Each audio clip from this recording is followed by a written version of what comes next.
गच्छामि सौद्धं मुनिसत्महापुराचेको मुको नाम जितेन्द्रिय सत्यवादी ययौ देवालयं प्रति दिने दिने धनं दत्त्वा विविक्तान् संतोष देवालया तस्य सरोज वंदना सती भक्तिशीला नदी तीरे सत्य प्रतिमाचरे एका स्मरणं करे तत्र साधु कौ समागता वाणिज्यातम भवपूताम नाम संस्थात तीरे।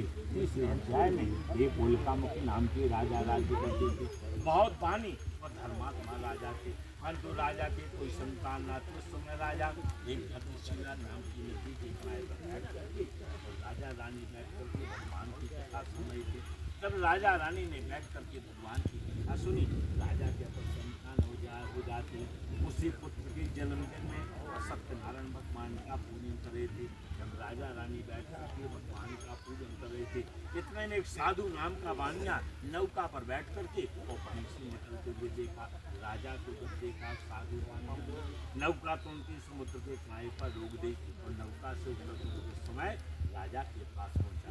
राजा से हाथ जोड़ करके सेठ वानिया बोला, महाराज आप चक्रवर्ती राजा ने आपके यहाँ पर कौन बात की कमी है? राजा बोले, देखो हमारे पास संतान नहीं थी, संतान देने वाले भगवान सत्यनारायण भगवान है, हम भगवान का पूजन कर रहे हैं। उस समय साधु नाम का वानिया उनकी बैठ करके उसके राजा ने कहा कि देखो संतान प्राप्ति की कामना के प्रति हमने सत्यनारायण भगवान का पूजन किया, अब संतान हो गई है। उसी के जन्म में हम भगवान सत्यनारायण भगवान का पूजन कर रहे हैं। उस समय साधु नाम का वानिया बोला, महाराज हमारे अभी कोई संतान नहीं है, क्या कथा की कमी से संतान हो जाती है? राजा ने कहा, अगर तुम्हें भगवान के विश्वास है तुम भी भगवान का पूजन करो, तुम्हारी अभी संतान हो जाएगी। बैठ करके भगवान का प्रसाद लिया, प्रसाद उसने पा लिया, थोड़ा भगवान का प्रसाद बचा लिया, बचे प्रसाद को ले जा करके वैष्णव घर पहुंचा। स्त्री का नाम था लीला, घर में लीलावती नाम की पत्नी को भगवान का प्रसाद दिया। पत्नी ने भगवान का प्रसाद लिया, उसने पा लिया। जब भगवान का प्रसाद पा लिया, भगवान की माया के द्वारा उसकी पत्नी ने भगवान का ध्यान किया तो प्रसाद पाते समय उसकी स्त्री गर्भवती हो जाती है। इस प्रकार उसकी पत्नी ने भगवान से प्रार्थना करी कि अगर हमारे यहाँ पर संतान हो जाएगी तो हम दोनों पति पत्नी बैठ करके आपकी कथा सुनेंगे। भगवान के प्रसाद के द्वारा बहुत गर्भवती हो गई। 10वें महीने में सुंदर चंद्रमा के समान एक कन्या का जन्म हुआ। कन्या का जन्म संस्कार वाला पंडितों के द्वारा उस पुत्री का नामकरण कलावती नाम बताया गया। कलावती नाम से विख्यात होती हुई कुछ दिनों बाद पत्नी ने कहा कि देखो संतान हो गई है, अब सत्यनारायण भगवान का पूजन करो। जो है उसका पति बोला कि विवाह समेत श्याम कर श्याम व्रतम प्रिय।